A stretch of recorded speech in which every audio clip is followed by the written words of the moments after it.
کہ اس دفعہ میں واپس جا رہا ہوں تو ایک بہت بڑے گھر کا مالک ہوگا، ایک وفادار بیوی اور ایک پیار کرنے والی ماں میری منتظر ہوں گی۔ میں نے جہاز کی ٹکٹ بک کرائی، کسی کو نہیں بتایا، سب کو سرپرائز دینا چاہتا تھا۔ جہاز سے اتر کر میں نے فوراً وہی ٹیکسی لی اور سیدھا گھر کی طرف روانہ ہوا۔ میری جیب میں اس نئے گھر کا پتہ تھا جسے حمیرہ نے مجھے بھیجا تھا۔ راستے بھر میں مسکراتا رہا، میں اپنے آنے والے بچوں اور حمیرہ کے ساتھ کی زندگی کے خواب بنتا رہا۔ جب ٹیکسی نئے پتے پر رکی تو میں حیران رہ گیا۔ ایڈریس وہی تھا، گھر بالکل نیا اور شاندار، وہی جو حمیرہ نے تصویر میں دکھایا تھا۔ میں نے کرایہ ادا کیا اور اتر کر دروازے کی طرف بڑھا، مگر گھر کے باہر کوئی ایسی نشانی نہیں تھی جو بتاتی کہ میرا گھر ہے۔ میں نے دروازے پر دستک دی۔ ایک ادھیڑ عمر کا چوکیدار دروازے پر نمودار ہوا۔ جی، کس سے ملنا ہے؟ اس نے بے دینی سے پوچھا۔ اس نے بے دلی سے پوچھا۔ میں نے خوشی چھپاتے ہوئے کہا، یہ گھر تو میرے نام پر رجسٹر ہے، میں ہی اس کا مالک ہوں۔ کیا یہاں میری بیوی اور والدہ نہیں ہے؟ میں ابھی باہر سے آیا ہوں۔ چوکیدار نے مجھے اوپر سے لے کر نیچے تک دیکھا اور ایک تلخ مسکراہٹ کے ساتھ کہا، جناب یہ گھر تو پچھلے 6 مہینے سے محمد اکرم صاحب کے نام ہے، انہوں نے باقاعدہ رقم دے کر خریدا ہے۔ یہاں کوئی آپ کی بیوی اور والدہ نہیں رہتی۔ میرے پیروں تلے سے زمین نکل گئی۔ میں لرزتے ہوئے بولا، تم یہ کیا کہہ رہے ہو؟ ابھی کل رات ہی تو میری اپنی بیوی سے بات ہوئی تھی، اس نے مجھے یہی کا ایڈریس دیا تھا کہ وہ ماں کے ساتھ یہیں پر رہتی ہے۔ کیا تم نے اسے دیکھا نہیں؟ حمیرہ ایک لمبے قد کی چوکیدار نے مداخلت کی۔ صاحب، میں اس محلے میں کئی سال سے ہوں، میں نے جس عورت کو دیکھا تھا وہ تو یہ گھر 3 سال پہلے ہی بیچ کر یہاں سے چلی گئی۔ جب گھر بیچا تو نئے مالک آئے اور انہوں نے یہ پرانا مکان گرا کر یہ نئی کوٹھی بنائی ہے۔ آپ کو ضرور کوئی غلط فہمی ہوئی ہے، 3 سال پہلے بیچ کر چلی گئی۔ میرے دماغ میں ہزاروں سوال اٹھنے لگے۔ وہ تو مجھے روز رات فون کرتی، بات کرتی تھی، گھر کی تفصیلات بتاتی تھی۔ کیا وہ سب جھوٹ تھا؟ کیا میں 5 سال سے ایک فریب میں جی رہا تھا؟ میں نے بے بسی میں پوچھا۔ میری ماں، میری والدہ کو تو تم نے دیکھا ہوگا، وہ تو میری بیوی کے ساتھ یہاں رہتی تھی، ایک بوڑھی عورت۔ کیا انہیں تم نے دیکھا ہے؟ چوکیدار نے میری حالت دیکھ کر تھوڑی نرمی سے بات کی اور پھر ایک ایسا انکشاف کیا جس نے میری روح تک ہلا دی۔ وہ کہنے لگا، صاحب، آپ کی باتیں سن کر مجھے آپ پر ترس آ رہا ہے، مگر میری بات سنیں، میں اس محلے میں کئی سال سے ہوں۔ وہ جو آپ کی بیوی تھی نا، وہ اچھی عورت نہیں تھی۔ میں نے اس دن آخری بار آپ کی بیوی کو آپ کی ماں سے بدتمیزی کرتے دیکھا تھا۔ اس نے آپ کی ماں کو بہت مارا اور گھر سے نکال دیا۔ آپ کی ماں اسے غلط کاموں سے روکتی تھی۔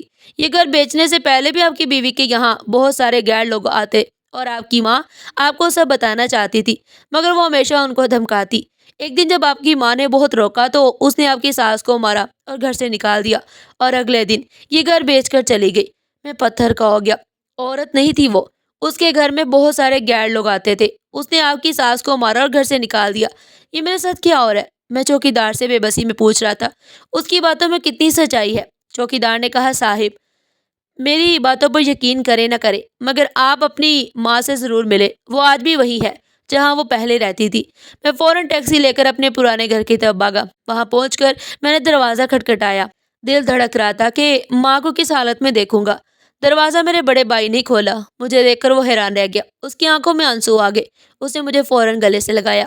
5 سال میں نے اپنا موبائل نمبر بھی تبدیل کر لیا تھا، کیونکہ مجھے لگتا تھا پرانے گھر والے مجھ سے رابطہ کریں گے، اسی طرح کی شکایتیں کریں گے اور میں ان میں نہیں پڑنا چاہتا۔ میرا پرانا نمبر صرف حمیرہ کے پاس تھا، اسی لیے ابا یا بھائی کوئی بھی مجھ سے رابطہ نہیں کر سکتا۔ کہاں تھے تم؟ ہم نے تمہیں کتنا یاد کیا، تمہاری ماں تو تمہیں دیکھ کر مر جائے گی، بھائی نے جذباتی لہجے میں کہا۔ وہ بھی وہاں موجود تھے، وہ بھی روتے ہوئے میرے گلے لگے۔ میں نے جلدی سے پوچھا، حمیرہ کہاں ہے؟ حمیرہ کا نام سنتے ہی ان سب کے چہروں پر ایک عجیب سی خاموشی چھا گئی۔ وہ نظریں چرانے لگے۔ میں سیدھا اندر ماں کے کمرے کی طرف گیا۔ ماں کی ایک چارپائی پر لیٹی ہوئی تھی۔ ان کا جسم بہت کمزور ہو گیا، وہ بہت ضعیف ہو گئی تھی۔ ان کی آنکھیں جیسے میرا ہی انتظار کر رہی تھی۔ انہیں مجھے دیکھا تو ان کے ہونٹوں پر ایک مسکراہٹ آئی اور فوراً ٹوٹ گئی۔ میں نے انہیں گلے سے لگا لیا۔ میں نے حمیرہ کے بارے میں پوچھا۔ ماں کی آواز کانپنے لگی، مگر میں نے اصرار کیا، ماں سچ بتائیں، کیا ہوا تھا؟ حمیرہ کہاں ہے؟ وہ نیا گھر؟ ماں نے سسکیاں لیتے ہوئے بات شروع کی۔ میں تمہاری شادی حمیرہ سے اسی لیے نہیں کروانا چاہتی تھی کیونکہ وہ کردار کی اچھی نہیں تھی۔ میں نے بچپن سے اس میں یہ خامی دیکھی تھی۔ میں تمہاری خالہ کی بیٹی کی بدنامی نہیں چاہتی تھی، مگر تم نے ضد کر کے اس کے ساتھ شادی کی، اس کا گلہ نہیں کیا۔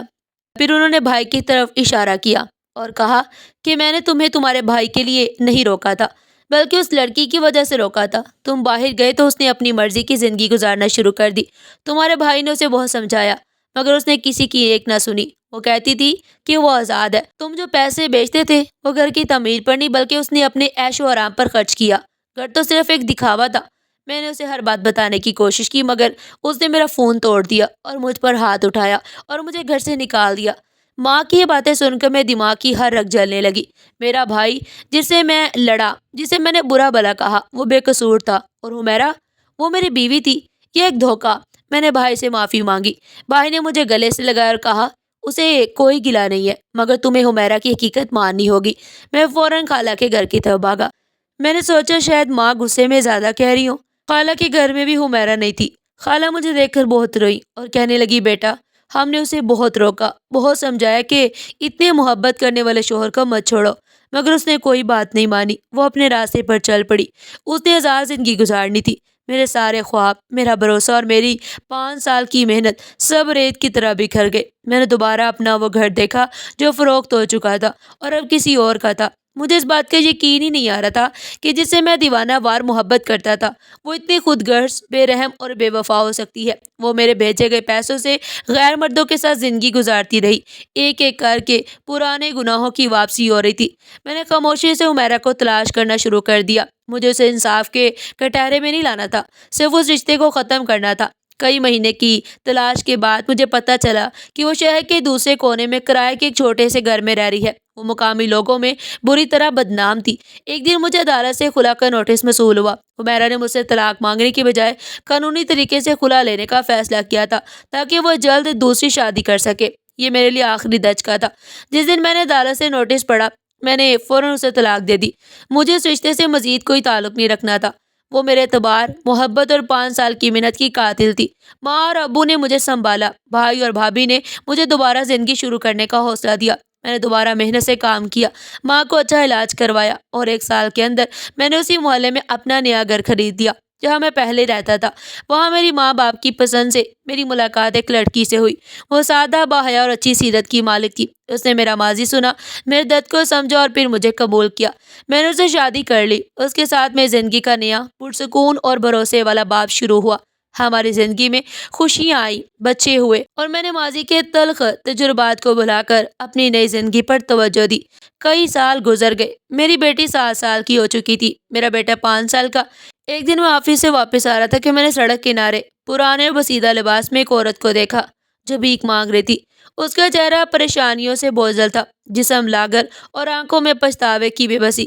میں گاڑی روک کر اس عورت کے قریب کیا۔ میں نے اسے پہچانے میں ایک لمحہ نہیں لگایا۔ وہ حمیرہ تھی، وہی حمیرہ جو کبھی میری پسند کے کپڑے پہن کر میک اپ کر کے مجھ سے بات کرتی تھی۔ اس نے بھی مجھے دیکھا تو اس کی آنکھیں حیرت سے پھیل گئی۔ وہ لڑکھڑاتے ہوئے میرے پاس آئی، اس کے ہاتھ کانپ رہے تھے۔ میں تم سے معافی مانگنے آئی ہوں۔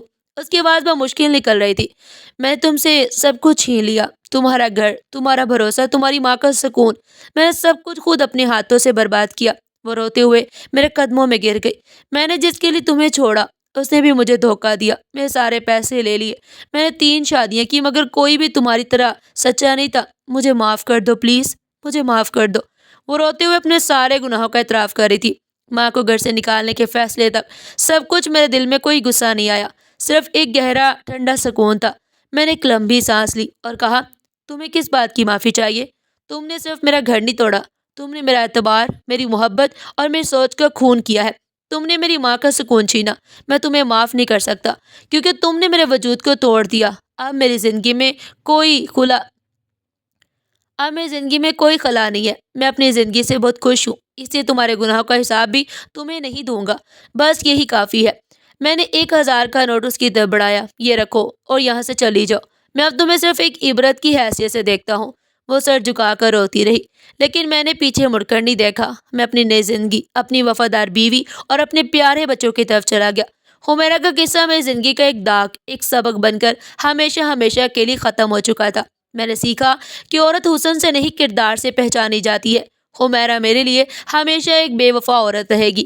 ناظرین، آپ کو ہماری آج کی کہانی کیسی لگی؟ کمنٹ سیکشن میں اپنی قیمتی رائے کا اظہار ضرور کیجیے گا، اور اس طرح کی مزید سبق و مسکانیں سننے کے لیے چینل کو سبسکرائب کریں، ویڈیو کو لائک کریں اور زیادہ سے زیادہ شیئر کریں۔ پھر ملتے ہیں ایک نئی کہانی کے ساتھ، تب تک کے لیے اللہ حافظ۔